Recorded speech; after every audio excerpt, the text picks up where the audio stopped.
Džons Benspijs kādu brīdi domāja. Tad viņš teica: Nē, es nevaru riskēt ar savu kuģi un cilvēkiem. Jokohama ir pārāk tālu, bet es jūs varu aizvest uz Šanhaju. Līdz turienei ir tikai 800 jūdzes. 11. novembrī 7. vakarā kuģis ģenerālis Grants no Šanhajas dodas uz Jokohamu un pēc tam tālāk uz Sanfrancisko. Ja paveiksies, mēs uz to paspēsim. Kad jūs varat iziet jūrā? Mr. Fogs jautāja. Pēc stundas. Vispirms jānopērk pārtika.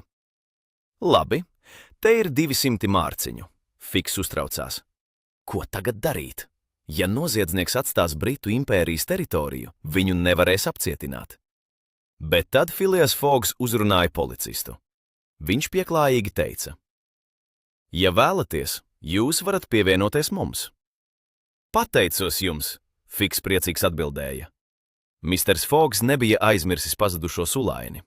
Viņš aizgāja uz policiju un atstāja tur sava sulaiņa aprakstu un nelielu naudas summu viņa meklēšanai.